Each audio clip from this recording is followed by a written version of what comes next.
Hi guys, so today ang discussion natin is about measurement of angles and direction. So, class, aside no dun sa mga previously discussed natin na measurement of distances, so ito class, yung angle and direction is another property na mahalagang alam natin no kung paano siyang i-define dito sa surveying. So, class, let's say for example, ito yung ating lot boundary. So, let's say quadrilateral siya. So, define natin yung mga endpoints as point A, B, C, and D. Okay? So, ang ginagawa natin, di ba, i-measure natin, class, no, yung mga lengths ng side AB, so LAB, LBC, LCD, and LDA. So, yung pag-measure, class, ng mga horizontal distances na yun, class, is madali na lang using yung previously discussed methods natin ng measurement of horizontal distances. So, pwedeng i-measure mo yan by pacing, or by taping, or either by tachymetry. Kaso class, hindi enough no, yung pagme-measure ng distance no, para ma-define natin yung location or yung position ng mga points natin. So, another thing na kailangan nating i-define dito class is yung sense of direction ng length AB na yan. So, pati na rin tong isang side na to and then yung other sides pa. So, okay? So, another crucial thing is i-define yung direction. So, ngayon class, paano mo ba i-define yung direction na itong line AB na to class? Okay? So, para ma-define natin siya class, ang ginagawa natin, naghahanap tayo ng reference line. Okay? Kasi, kanino ko ba i-refer, no? Yung angle na itong line AB kung walang kang basis o yung reference mo. Okay, so ang ginagawa natin, nagke-create tayo ng reference line. So, pwede class. Ang ginagawa natin, from line AD, ito siya yung ginagawa nating reference, no? Para lang ma-define natin yung direction ng line AB. Okay? Pwedeng ganun class. So, maraming ways, no? Para ma-define yung angle niya or direction niya. So, ang gusto ko lang i-point out class is gumagawa tayo ng reference line. And kadalasang class, yung reference line na yon is pointing towards the north. Okay, so ganito siya. So, ito yung ating reference line. And then from that line, no, madedefine na natin yung direction ng line AB. So, which is ganito. So, ito yung magiging theta AB. Okay? So class, dito sa surveying class, ang tawag natin sa reference line na yan is meridian. Okay, meridian. So class, there are 4 types of meridian class na ma-encounter ka dito sa surveying. So merong 4 na ways no para ma-define natin tong reference line na to. Okay? So kung ano-ano yung 4 na yun class, so ito sila. So one, we have true meridian. Number 2, we have magnetic meridian.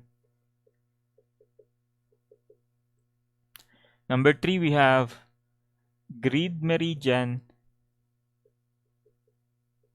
And number 4, we have assumed meridian. So, ano yung mga difference ng mga meridian na yan, class?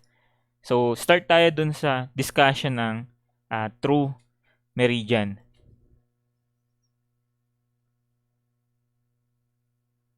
Okay. So, itong true meridian class, ito yung line, no? Ito yung reference line connecting yung true north and yung true south. So, yung true meridian class is sometimes called the geographic meridian or the astronomic meridian. Okay? So, considering class, let's say, ito yung ating Earth. So, bilog ba siya, class? So, pwede na yan, class, no? Yung Earth natin is ayan. So, given that, kung sa globo tayo titingin, di ba, yung axis talaga ng Earth is pa ganito. Pero sa drawing ko dito, let's say, ito kasi yung lumalabas na North Pole, di ba?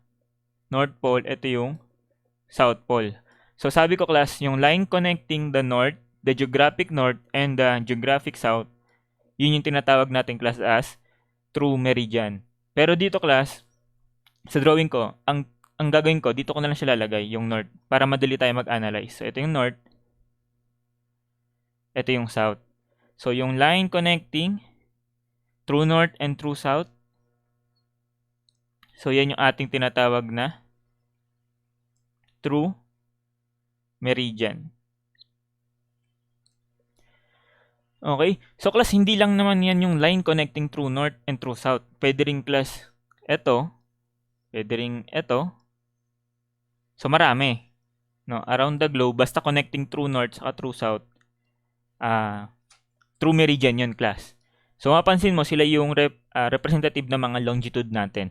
So paano ginagamit yun class? So let's say, yung 2 points natin is ito, yung AB. So let's say, ito yung point A. And then, ito yung point B. Okay, so, sabi natin, kukunin natin yung distance between A and B. So, madali lang yon. Pero nga, yung direction ng line AB na yon, so, paano natin siya dinedefine? Using yung reference line nga natin. So, kung gagamitin natin reference line, yung true meridian, ang gagawin natin is ganito. So, from north, okay, from north, kikreate tayo ng line na pupuntang south and then passing through point A. So, ganito siya class. Okay, so gets ba? From north, passing through point A, papuntang south. So, therefore, true meridian.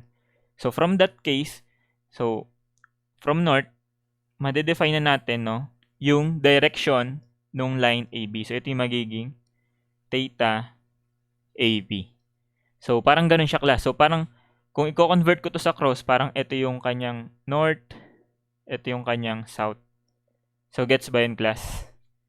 Gets. So, yun, class, yung tinatawag nating true meridian. So, ngayon, proceed tayo, class, sa discussion ng magnetic meridian. So, ito namang magnetic meridian is a line, no, connecting naman yung magnetic north and yung magnetic south. So, paano naman siya? So, ganito naman yon. Wait lang.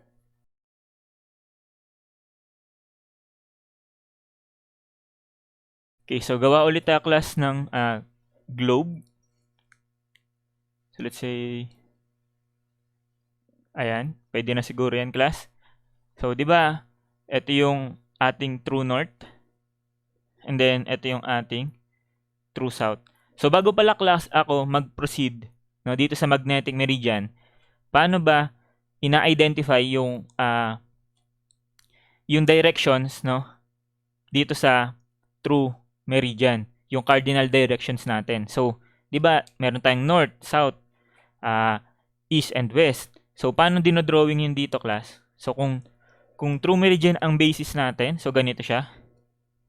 So, para masabi nating true meridian yung naging basis ng direction. So, itong north, ito yung south, ito yung east, and then ito yung west, 'di ba? So, para masabi nating true north ito, so nilalagyan siya ng T. And then, para masabing true south, lalagyan ng T. No? Para maging true north and true south. Or, kung symbol naman ang gagamitin class, etong true north is nilalagyan siya ng star. Okay? Pwedeng star or pwedeng asterisk. Okay? So, ganun siya. So, para once na makita mo, no, yung etong north niya na may stars. So, therefore, automatically, yung ginamit niyang reference is true north. Okay? So, ayan lang. Hinabol lang natin. So, balik tayo dito class sa magnetic meridian. So, ito yung true north, ito yung true south. So, ang magnetic north and magnetic south is somehow deviated siya from the true north and true south. Okay? So, may konti lang siyang difference. So, sometimes, dito siya located. So, let's say, dyan natin sila lagay. Ito yung magnetic north. So, magnetic north, MN. So, yung magnetic south, let's say, andi dito siya. So, as simple as that, connecting lines, or connecting yung line connecting the points MN and MS. So, yun yung i-consider natin as magnetic meridian. So, connect natin yan. So, ito yung magiging magnetic meridian. Okay? So, paano ginagamit yan, class? Again, let's say, assume tayo ng 2 points, A and B.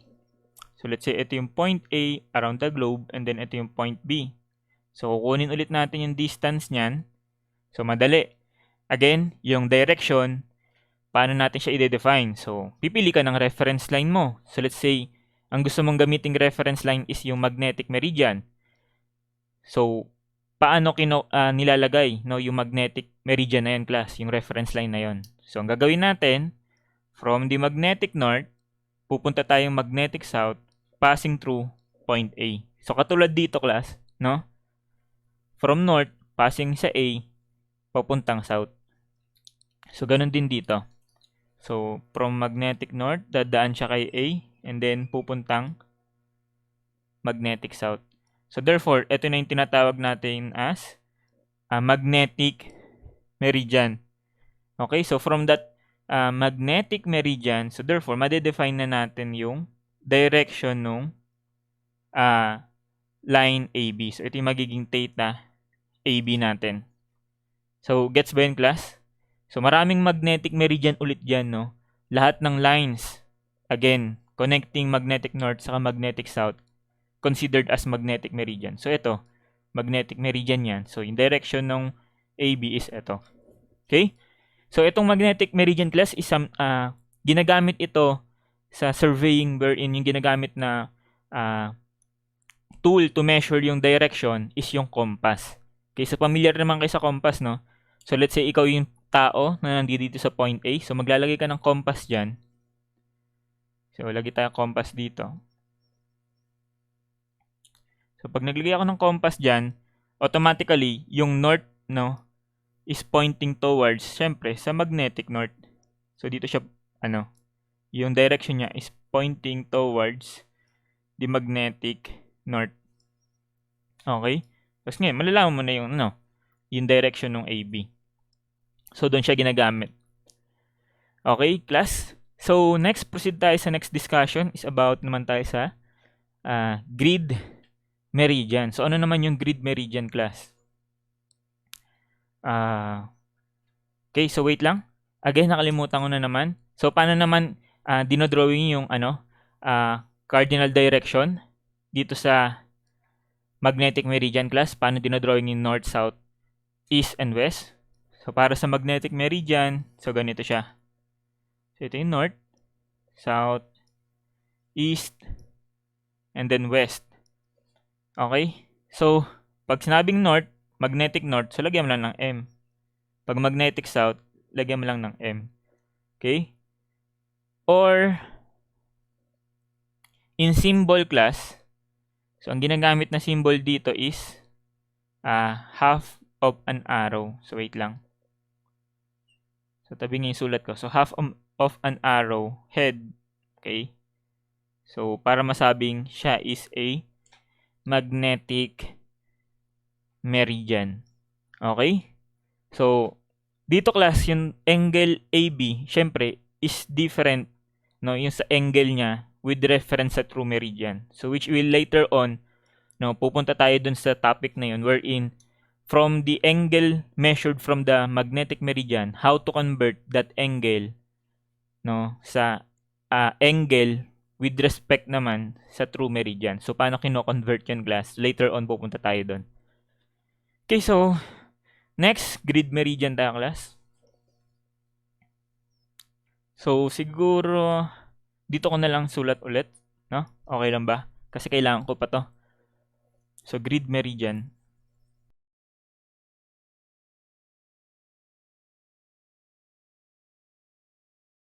So, pag sinabi nating grid, no, ibig sabihin, gumagamit siya ng literal na grid, class. So, ano ba itsura ng grid? So, ganito. So, ayan. So, ganun lang siya, class. Nagagamit lang siya ng grid. So, let's say, class, ito yung point A, ito yung point B. So, ito yung line AB. So, from this direction, ito yung i-consider niya as north. Ito yung magiging north niya. So, kung manggagaling naman siya kay B, ito naman yung north niya. Okay, so ito yung magiging angle AB. So, almost the same lang itong grid meridian dito sa true meridian. Yun nga lang class, dito kasi yung lahat ng north niya is pointing upwards or parallel sila, no? Hindi sila never sila class magmi-meet yung mga north na yan. Unlike this one, so kung mapapansin mo, so kung dito tayo class, yung north niya is pointing papunta dito. Tama ba? So kung kino-consider natin class itong line na to, so yung north niya is papunta doon. Tama? Dito, yung north niya papunta doon. So yung mga norths nila is magko-converge doon sa North Pole. Okay? So the same lang itong grid meridian, yun nga lang, dito kasi is ina-assume na yung north nga is lahat pointing upward. So ito class ginagamit for small scale na plane surveys wherein yun nga, yung north is assumed to be lahat pointing upward. So parang, let's say for example, yung point A and B is dito lang siya makikita class sa portion na to. So maliit lang siya. So, di ba hindi mo siya makita? So ang gagawin ko, iso-zoom in ko to. Dahil sa sobrang liit ng survey na yan, so ito siya, no? Ito yung A, ito yung B. Tapos, di ba may dumaang true meridian. May isang true meridian.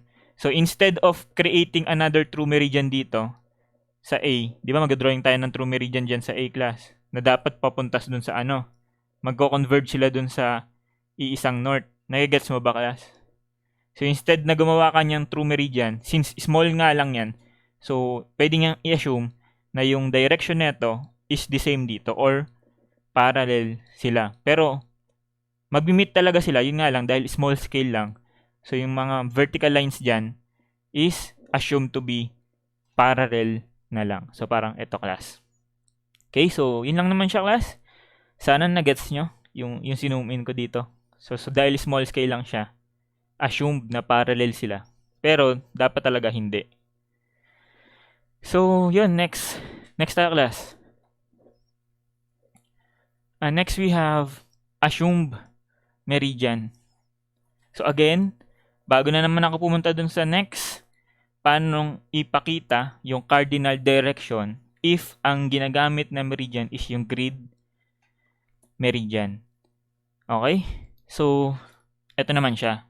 So, kung grid meridian, so ito yung ating north, south, east, and west. Okay? So, para masabing grid north ito, so lagyan mo lang ng G. Grid north, grid south. Okay? And then, kung symbol naman, in symbol, so dito naman is full arrowhead ang ginagamit. Okay? So, gets? So, last type ng meridian class is yung assumed meridian. So, dito naman class, assumed meridian, so since siguro for convenience na lang din, no, instead na mag-refer siya sa mga true north or magnetic meridian, so naghahanap na lang siya class ng any other lines, no, na gagamitin niya as his reference line, no, to measure the direction nung line na hinahanap niya. So let's say again, ito yung point AB, point A and B, and then ito yung line. So, kukunin natin yung sense of direction yan, di ba? So, ayaw niyang gumamit ng ng true north or yung magnetic north. So, sabi niya, maghahanap na lang siya within the vicinity na madaling i-identify, no, yung location niya. Tapos, from that point, siya na lang yung gagamitin kong reference, no, ng pag-measure ng direction na itong line AB. So, ano yung sinasabi ko, class? So, let's say, may object siya nakita dito. Let's say, puno class. Okay? May puno.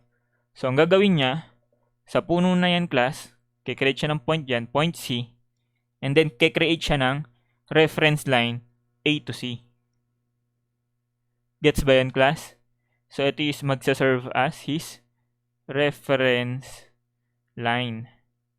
So, sa site niya, sinilip niya yung C. So, from that sighting, sa kanya ngayon, titignan, no, yung direction netong line AB. So, titignan niya ngayon itong line AB. So, therefore, ito na yung kanyang theta AB. Okay, so dahil assume reference line lang ito, so therefore assume meridian.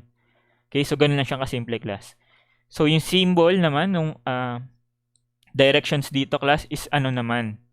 So para masabing assume meridian yung ginamit niya, class. So north, south, east, and west. So lagyan mo na ng A kung in letters, assume north, assume south.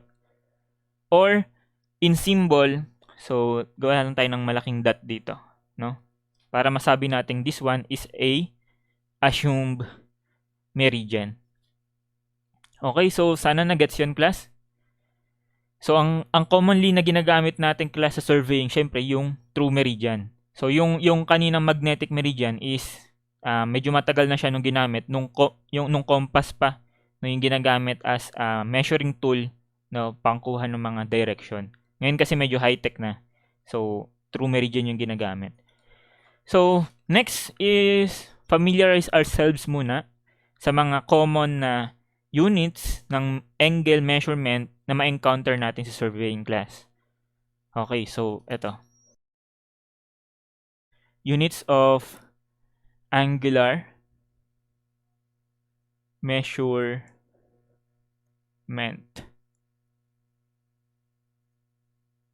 So, familiar ka na dyan, class, kasi na-encounter mo to, class, sa trigonometry. Ano ba yung mga common units ng angular measurement? So, we have number 1, degree. Number 2, gradient. Number 3, we have mils. And number 4, we have radians. Okay, so ano yung mga relationship nung apat na units of angular measurements na yan? So, for one complete revolution, so that is equivalent sa 360 degrees. So, ang symbol dito is degrees. Or, in gradients, that is equivalent sa 400 gradients. Okay? Or, in mils, that is equivalent sa 6,400 mils. And then, in radians, so that is equivalent sa 2 pi radians. Okay, so ganun lang siya, class, no? Paki-take note na lang yung mga relationship. So, I think alam mo naman na yan. So, hindi ko na siya masyadong i-elaborate. So, next, proceed naman tayo sa mga different type ng angle na ma-encounter mo, class, no? How we present yung mga angles, no? Ano yung mga types ng mga angle na ma-encounter natin? So, wait lang.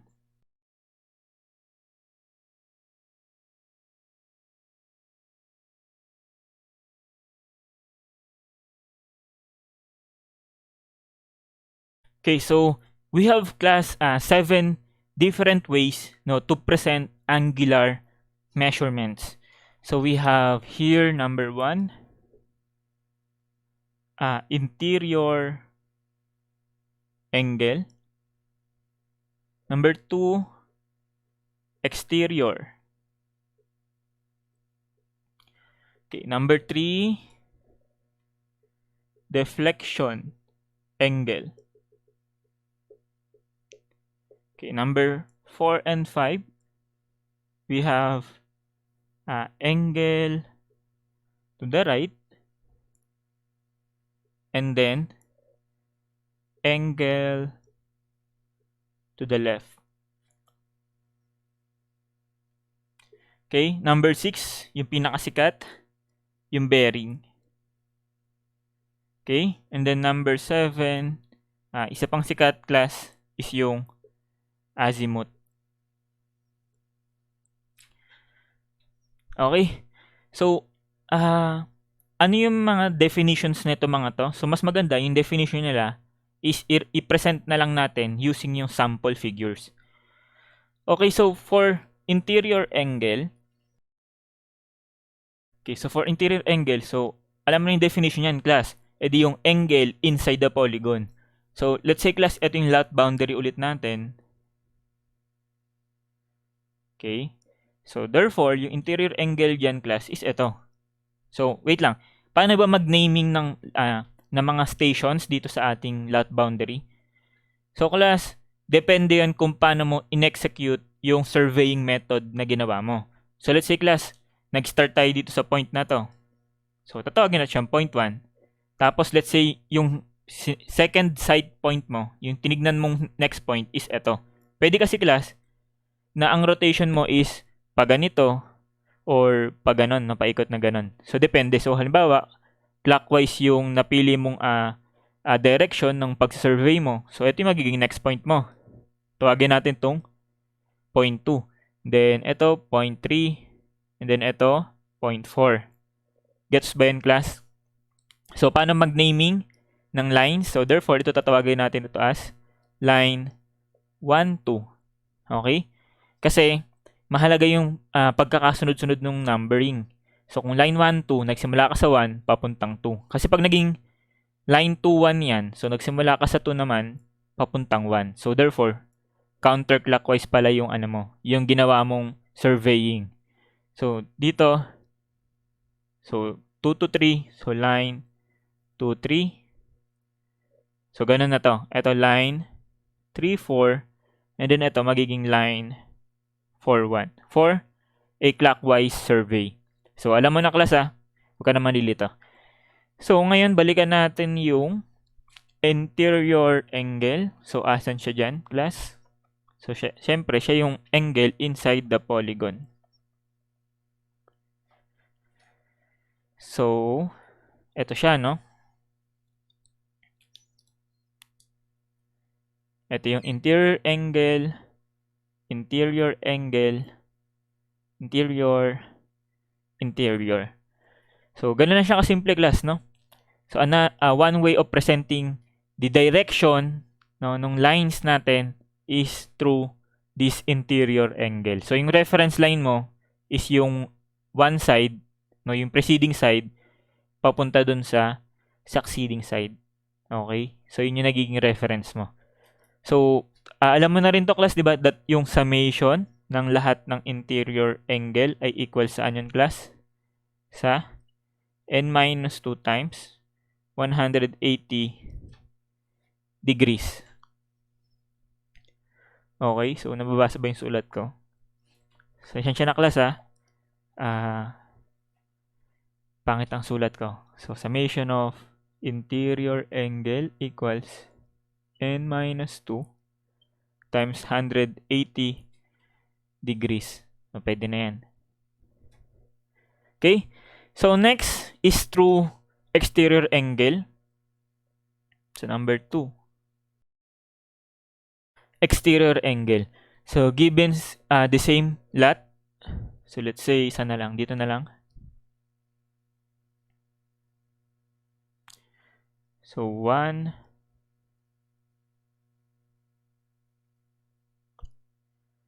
2, 3, 4. So, dito, class, yung exterior angle, class, is literal na exterior angle, no? Yung angle outside the polygon. So, for this case, ito yung exterior angle, class. So, outside, outside, outside, and then another outside, which is hindi na yata makikita to sa board. So, hindi nakita. Basta lahat nung angle outside the polygon, so yun yung ating exterior angle. Okay? So, ngayon, class, magtataka ka, parang hindi yata ito yung exterior angle na alam ko sa mathematics. Okay? Ano ba yung alam mong exterior angle sa mathematics? So, let's say, for example, ito yung, lot boundary mo. So, triangle na lang. Okay? So, yung alam mo, class, na exterior angle is what? So, let's say, for this one, so, ang gagawin mo, i-extend mo yung line 1, 2. Okay? And then, from that extension, saka natin i-measure itong exterior angle. Okay? And then, from the extension ng line 2, 3, papunta sa next side. So, ito yung ating magiging another exterior angle. So, from the extension to the next side, exterior angle. So, class, ito yung alam mong exterior angle sa mathematics. Okay? Wherein, dito class, alam mo na yan, di ba? Na yung summation ng lahat ng exterior angle ay equal sa 360 degrees. Pero dito class, sa surveying, no? Iba ang definition natin ng exterior angle. So, ito yung literal na angle outside the polygon. So, kung dito may formula ng summation of interior angle na n-2 times 180 degrees, so madali lang din siya i-derive dito class, pero hindi ko na ipapakita that yung summation ng exterior angle, okay, ay equal sa n plus 2 times 180 degrees. Okay? So, n-2, n plus 2 naman sa exterior angle. So, pakitake note na lang yung class, baka kasi, halimbawa, nagmamadali ka, lumabas yung problem. So, exterior angle, ito yung natatandaan mo. O di, magkakamali ka class. And then, paki-ano na lang, no? Check nyo na lang kung paano ba dineliver class yung problem sa board exam. Minsan kasi akala mo, surveying siya. Yung pala, in delivery is parang mathematics. So, dapat, ito naman yung gawin mo. So, kayo na lang magbase doon class sa board exam. So, ayun siya. So, class, kung hindi ito exterior angle, edi ano ito class? Okay? Kung ano yan class, siya yung next type ng angular measurement natin, which is itong deflection angle. So, okay, bura lang ako.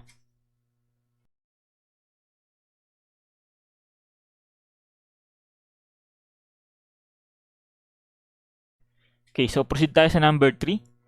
Deflection angle.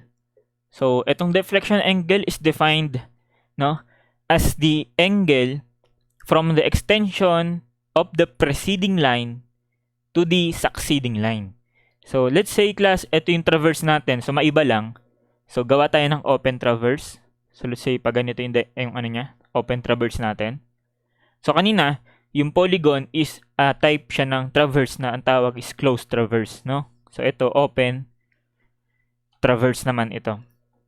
So, let's say ito is 0.1, 2, 3, and then 4. So, deflection angle from the extension of the preceding line to the succeeding line. So, ibig sabihin, extension ng preceding line. So, let's say, ito yung preceding line 1, 2. So, extend natin siya. Okay? And then, papunta sa succeeding line. So, ito yung tatawagin natin as deflection angle. Okay? Which is class synonymous, no, dun sa exterior angle na diniscuss natin kanina sa mathematics. Okay? Ibig sabihin pala, yung exterior angle ng mathematics is equivalent sa deflection angle dito sa surveying. Okay? So ngayon class, yung deflection angle can be measured either clockwise or counterclockwise. So nasan yung counterclockwise? So ito class, clockwise in direction. So next, ano ba ito? Extension ng line 2, 3. And then, papunta dun sa succeeding line. So, ito is another deflection angle, which is what? Counterclockwise naman. So, since merong change of direction, so kailangan bigyan natin ng kung sino sa kanila yung positive or sino yung negative. Okay? Or kung paano natin masasabi na yung direction niya is clockwise or counterclockwise. So, kapag siya is clockwise, na yung direction, so, ang ginagamit natin is positive value ng angular measurement or yung value ng angle na yan, let's say class pangalan natin as theta 1. So, para ma-define natin siya na siya is clockwise direction, so lalagay natin theta 1 and then lalagay natin ng r na katabi. Okay? Either positive or theta 1 na may kasamang r. So, for the counterclockwise direction naman, so ginagawa natin, it's either negative value ng angular measurement na yan or yung theta 2 na yan, let's say theta 2 yan, and then lagyan natin ng L, left. Ito right, ito left. Okay? So, let's say for example, yung theta 1 is equals sa sa 60 degrees. So, that the deflection angle nung line 2, 3, kasi 2, 3 yan, di ba? Deflection. Yung pag-deflect nung line 2, 3 from line 1, 2. That is equivalent sa, so dahil clockwise, so positive 60 degrees or yung 60 degrees, lagyan natin ng R. Okay? So, next, ano ba itong theta 2? Equivalent ito sa, let's say, kunwari lang 70 degrees. So, dahil counterclockwise yan, so therefore, so from 2, 3, nag-deflect, naging 3, 4. So, therefore, deflection ng line 3, 4 ay equal sa 70, kaso counterclockwise, so negative 70. Or, yung 70 degrees, lagyan natin ng L. Okay, so, na-imagine mo ba, class, yung deflection angle? So, more, sample problem tayo dito. Okay, so let's say close, traverse tayo. So, close traverse.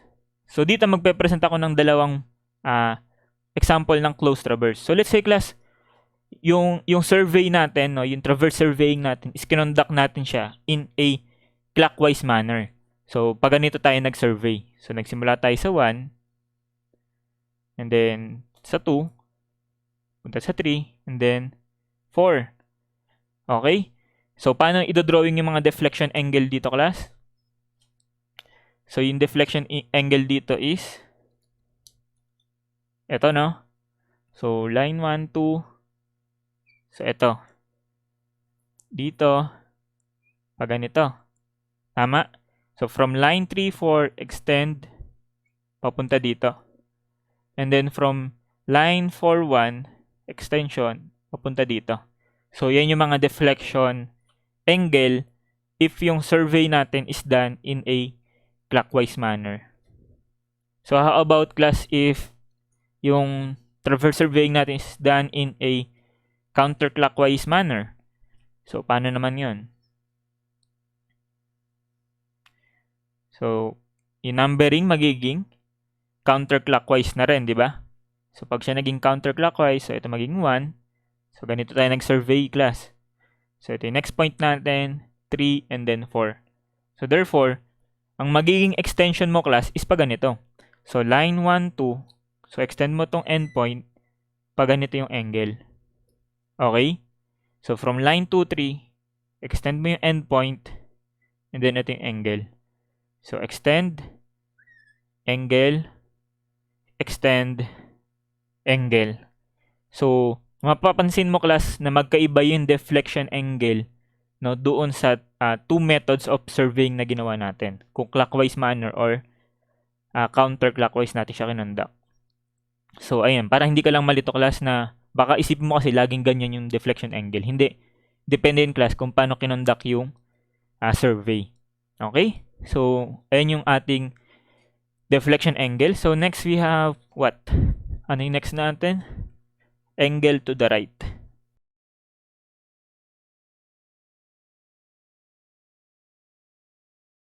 Okay, so next. Number 4 na tayo, no? Angle to the right.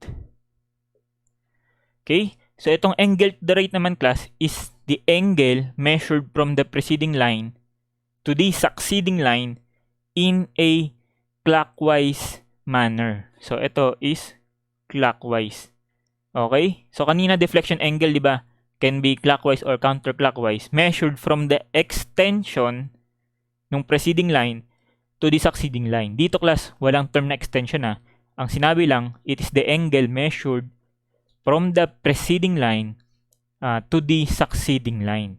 Measured in a clockwise manner. So, let's say, for example, ito yung ating traverse ulit, open traverse. So, line, station 1, station 2, 3, and 4. So, paano yung angle to the right? So, walang extension na magaganap from the preceding line measured clockwise, papunta sa succeeding line, angle to the right. Okay? From the preceding line, papunta sa succeeding line, angle to the right. So, ganun lang siya, class. Okay? So, gets ba yan? So, paano kapag close traverse? So, let's say ganito. Tapos, present ulit tayo ng 2 different methods ng survey na ginawa. So, let's say, clockwise muna tayo. So, 1, 2, 3, 4. So, clockwise kinonduct yung survey, no? So, paano yung angle to the right? So, from the preceding line, line 1, 2, papunta sa 2, 3, angle to the right. So, from the 2, 3, papuntang 3, 4, angle to the right. Okay? From line 3, 4, papuntang 4, 1 to the right. From line 4, 1 to line 1, 2, angle to the right. Okay? Clockwise. Ngayon, napapansin mo sinong kamukha nito, class, sa diniscuss natin kanina? Si exterior angle, no? So, pero wag mong tatandaan yung class na magkaparehas lang sila. Nagkataon lang na naging synonymous sila dito sa sample problem na to. So, let's say for example, yung survey natin is conduct naman natin siya in a counterclockwise manner pag ganito. So, let's say dito tayo nagsimula sa 1. So, ito yung point 2, 3, 4. O, di paano i-drawing yung angle to the right dyan, class? Paano? So, ito yung first line, line 1, 2. So, measured clockwise, papunta sa succeeding line, clockwise. Ito na siya. Gets? Nagbabago, no? So, from 2, 3 to the right, clockwise. Oh, ito na siya. So, from 3, 4 to 4, 1, and then from 4, 1 to 1, 2. Napansin mo, class, hindi sila hawig ulit. Tama ba? Ito, sino naman kamukha niya, class? Yung interior angle na diniscuss natin kanina. Okay? So, next, kung may angle to the right, edi meron tayong tinatawag na angle to the left. Okay? So, kung ito is clockwise, therefore, ito, class, is counterclockwise. So, kung ito yung ating open traverse, so 1, 2, 3, and 4. So, counterclockwise naman, no? It is an angle measured counterclockwise from the preceding line to the succeeding line. Next. Let's say, for example, itong 1, 2. Counterclockwise. Pag ganito naman. Okay? From 2, 3, papunta sa next. So, counterclockwise. Ito naman siya. Okay? And so, with this closed polygon, so, alam mo na rin yung gagawin mo, class. Okay? Basta siya is measured counterclockwise from the preceding line to the succeeding line. So, hindi ko na siya elaborate. Okay? So, doon tayo, class, sa mga sikat na presentations ng angular measurement. Okay? Yung by bearing and by azimuth. Okay? So, burahin ko lang, class.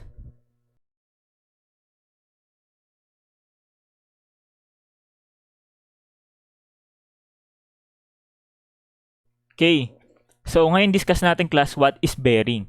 So, class, itong bearing is the acute, no, horizontal angle measured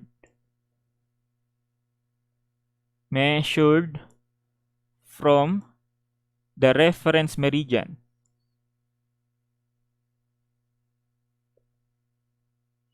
to the line. So, nababasa ba yung sulat ko, class? Basa naman yan, no? So, bearing is the acute horizontal angle measured from the reference meridian to the line. So, ayun. So, mayroon tayong pinag-uusapan na reference meridian, yung north and south. So, let's say, for example, no? Drawing tayo ng cardinal directions natin.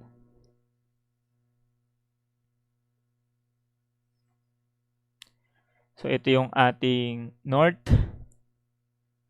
south, east, and west. So, let's say, for example,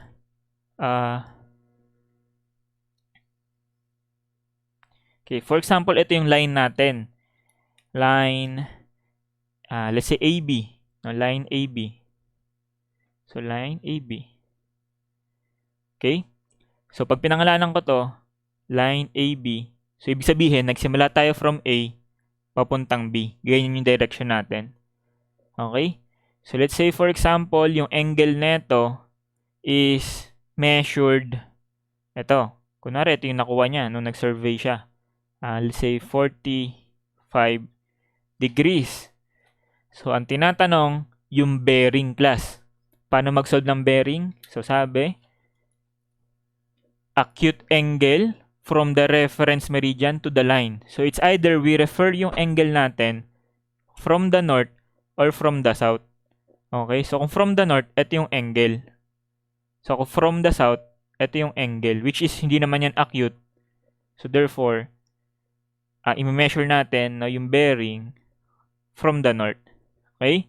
So, therefore, class, ito yung tatawagin natin as bearing ng line AB. Gets?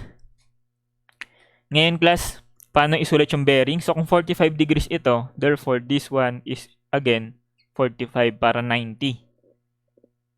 Okay, paano isulat yung bearing ng nung AB?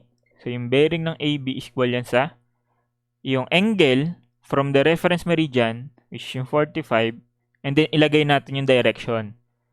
So, nanggaling siyang north, papunta siyang east. So, lagay natin, nanggaling sa north, papunta siyang east. So, ganun isulat ang bearing. Okay?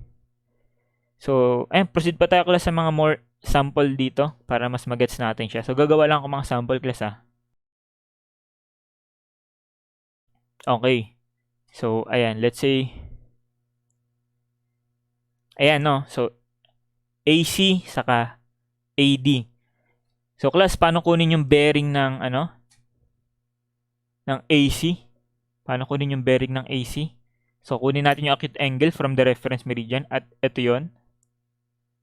So, kung 10 ito, therefore, ito is 80 degrees. And then, this one corresponds sa bearing ng line AC. Okay? So, that bearing ng line AC equals yung angle 80 degrees. So, saan ang galing? Sa north, papuntang west. So, from north, papuntang west. Okay? So, ganun siya. What if ito, yung line AD?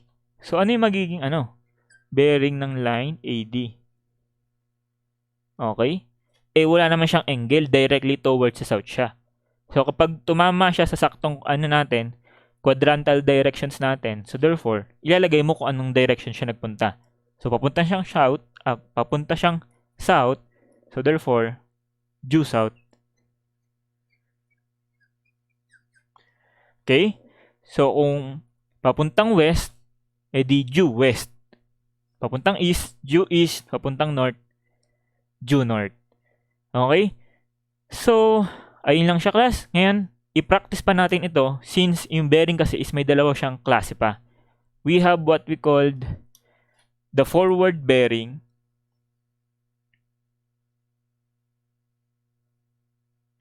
and we have yung back bearing. Okay? So, pag sinabi nating forward bearing, ito yung bearing ng line measured in the sense nung direction nung kung paano kinonduct yung survey. Ano yung sinasabi kong ganun, class? So, let's say, we have here points A and B. So, syempre, nauna yung A kaysa B, di ba? Tama ba?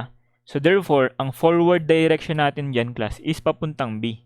Ito yung ating forward. So, kukunin natin yung bearing nitong line AB pag ganon.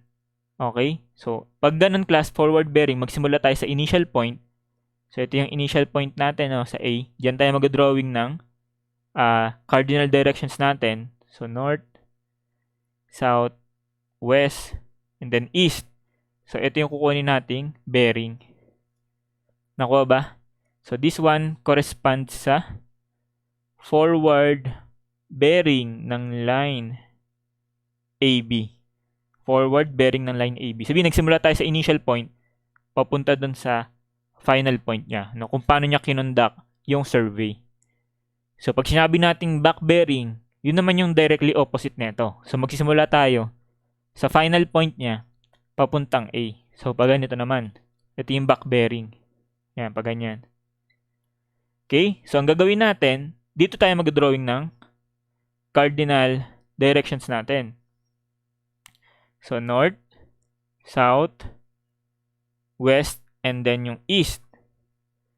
Okay? So, ito na yung magiging line natin. So, hindi na siya from the north i-measure. Tama ba? Kasi yung acute angle dito is etong from the south naman. Tama? So, this one represents whatever yung value niyan, represents yung ating back bearing. Okay, back bearing ng line AB. Okay? So, ganun lang siya, class. In two types ng forward bearing. So, para mas ma-absorb natin siya, class, gagawa lang ako siguro ng very short na sample problem regarding this one, no, para ma-practice natin kung paano mag-measure ng forward bearing saka ng back bearing. So, wait lang, class.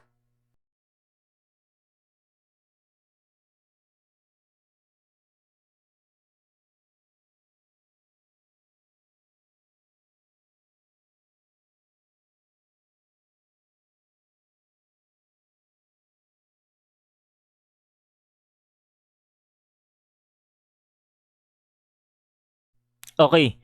So, let's say, class, we have an open traverse na katulad nitong nasa figure. So, AB, BC, CD.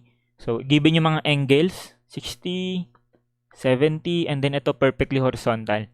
So, class, i-define natin yung mga bearings ng mga lines na yan, class. So, to do that, gawa tayo dito ng table. So, lagyan natin yung line. So, this one is yung AB, BC, saka CD. Then, lagyan tayo ng column. So, sabi natin mayroon dalawang types ng bearing, di ba? Yung forward bearing, saka yung back bearing. So, practice lang tayo paano mag-measure ng mga bearing, class. So, unahin natin itong sigurong forward or gusto nyo chalitan, class. So, sige, chalitan na lang. Forward and then back. So, unahan tayo, simula tayo sa AB.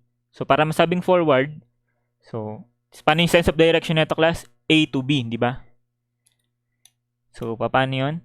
Pag ganito, di ba? Yun yung forward niya. So, gagawin natin, start tayo sa initial point, yung A. So, start tayo sa initial point, itong A. And then, yung magiging bearing niya is ito. Tama? Ito yung forward bearing ng line AB. So, kung this one is 60, therefore, ito is 30 degrees. No? 30 yan, class. So, lalagay natin dito, 30 degrees. Saan siya nanggaling, class? From north, papunta siyang east. Okay? So, lagay natin north, east.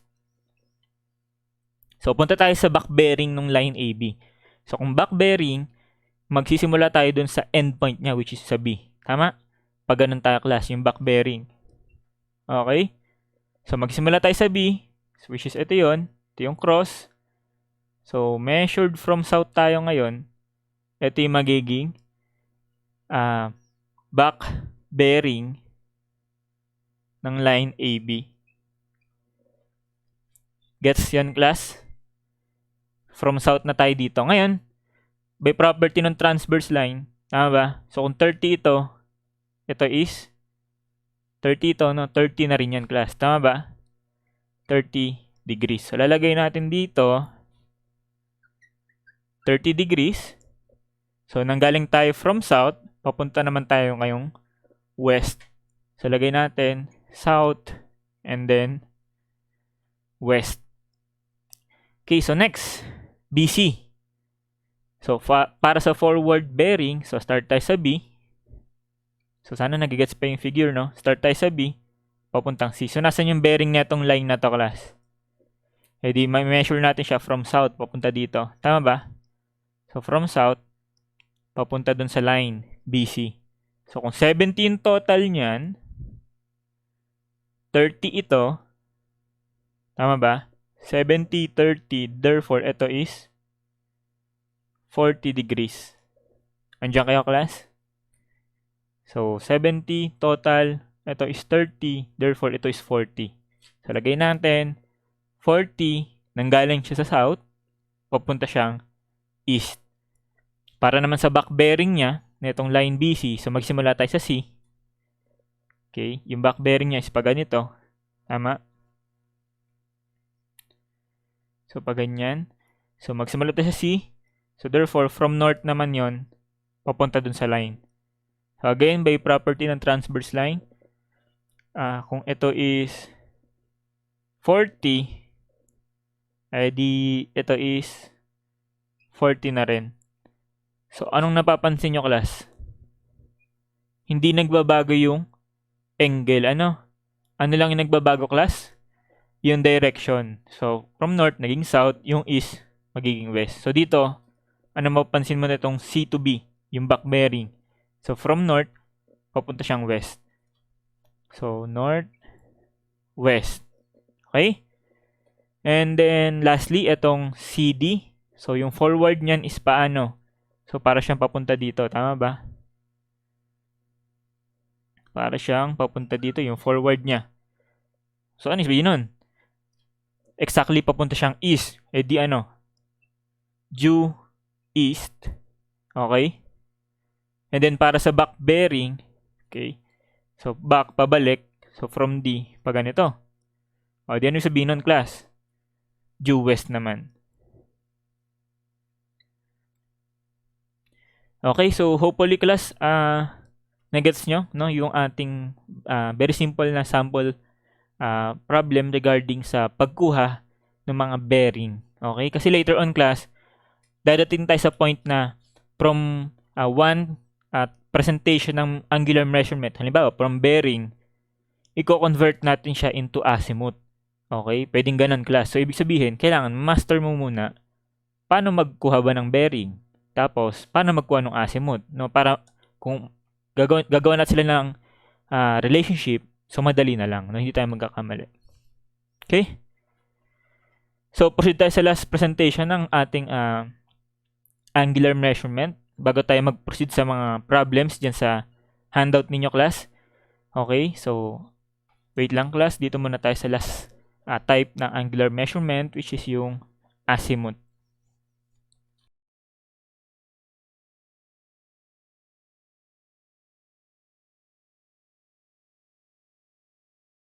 Okay, so azimuth tayo, class. So, ano naman yung azimuth?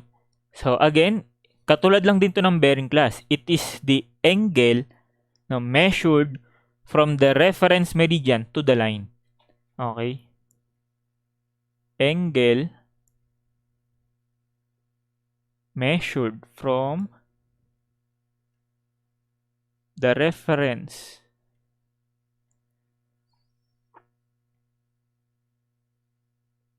meridian to the line. So, the same lang siya ng kanina, di ba? Yun nga lang, kanina may nakasulat na acute horizontal angle, tapos kasunod na to, measured from the reference meridian to the line. Dito, class, meron din siyang requirement. So, dito, hindi necessarily kailangan acute. Ang gusto niya dito, kailangan measured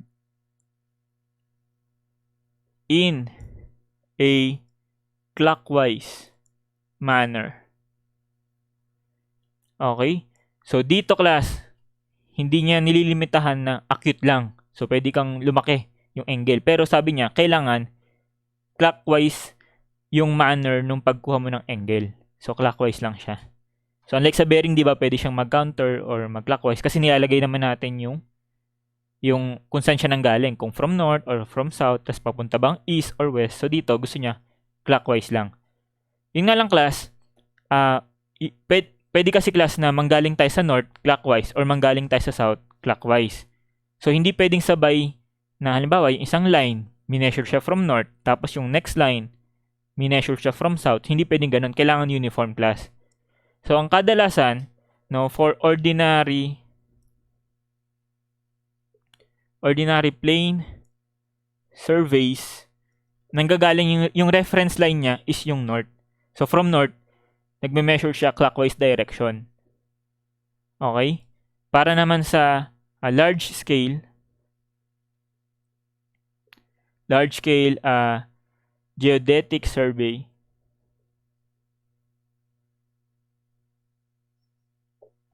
so ang reference line naman niya dito class is yung south. So from south, doon siya nagme-measure ng clockwise direction.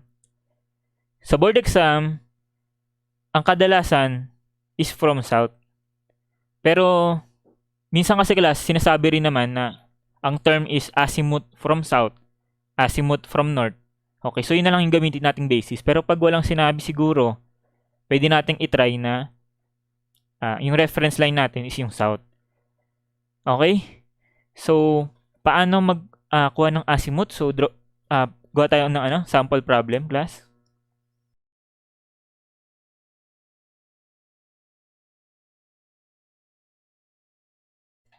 Okay, so let's say ayan yung sample problem natin.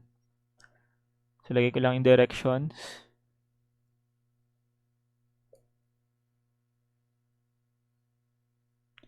So, let's say we have 3 lines, OA, OB, and then OC, and then with given angular measurements. So, kung saan niya kinuha, ito from south, ito from east, ito from south. So, paano kunin yung mga azimuth, okay, ng mga lines na yan? Let's say, ang reference line muna natin is from north. Okay, so let's say, ayun, from north tayo, class. From north. Okay, so sabi, measured clockwise from north. So, para sa OA, ito siya. So, from north, edi, ito siya. Okay, ayun yung magiging azimuth from north. So, lagyan ko ng symbol na N, no, denoting na nanggaling siya sa north. So, azimuth from north equals how much, class? 30 degrees. Okay, so dito, class, hindi mo nalalagyan ng kung ano-ano pa. Kung saan siya nanggaling, ng north or east. Simply lalagay mo lang, class, yung angular value. Okay? Kasi denoted naman na dito na nanggaling siya sa north. So, lalagay mo na lang yung angular value niya. Okay? So, let's say for OB. So, from north, punta tayo sa OB. O, di ilan yan, class? So, this one is 90. This one is 15. So, 90 plus 15. Okay? So, therefore, that the azimuth from north of the line OB is 90 plus 15. That is 105 degrees. So, next, azimuth naman ng line OC measured from north. So, again, from north, measured clockwise. So, ito ngayon yung azimuth ng OC. So, ano mapapansin mo, class? So, this one is 180. Tama? Tapos, may 10. So, that is 180 plus 10. So, that the azimuth from north, okay, nung ating line OC is 180 plus 10. That is 190 degrees. So, ayun, class, nakasunod ba? Nakasunod na, madali lang yan. So, paano kapag from south? So, drawing ko lang siya ulit para mas malinaw.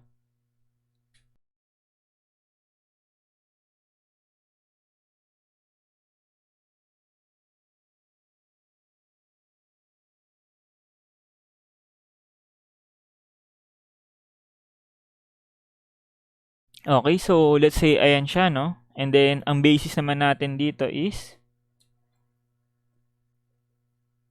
from south.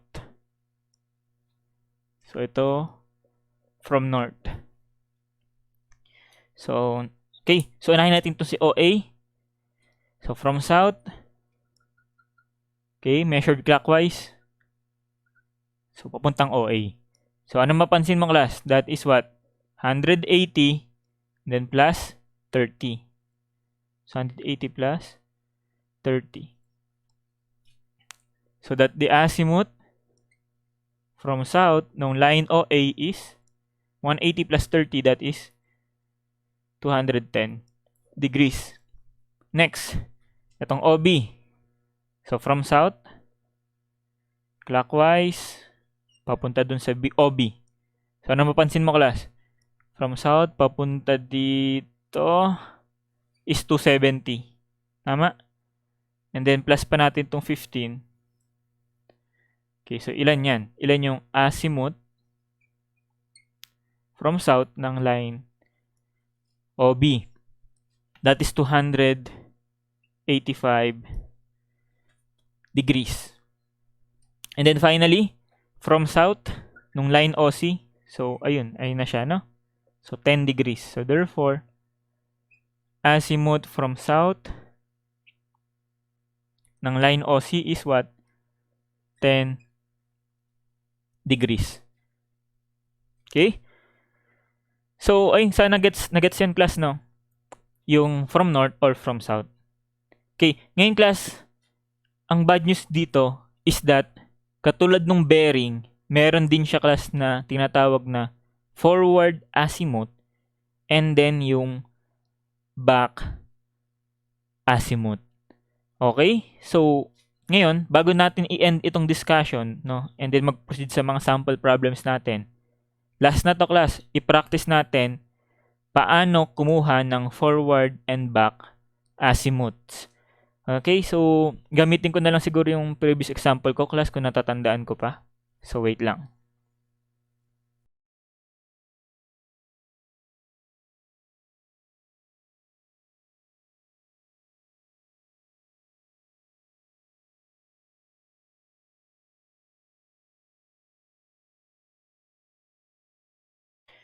Okay, so ito yata, class, yung previous example natin, no, sa bearing, class. So, gamitin lang din natin siya, class, dito sa topic natin na azimuth. Okay, so to do that, gawa lang ulit tayo ng table. So, let's say dito na lang ulit. So, ito yung line. So, define natin yung line. Line AB, line BC, saka line CD. And then, class, di ba sa azimuth, meron tayong dalawang category. Pwede siyang measured from north, and then pwede siyang measured from south. And then, under nung category na yung, class, pwede pa siyang tawagin na forward azimuth and back azimuth. So, therefore, magkakaroon tayo dito ng 4 na column. Okay, so, let's say, ito yung para sa north. So, azimuth from north. And then, this one is yung ating azimuth from south.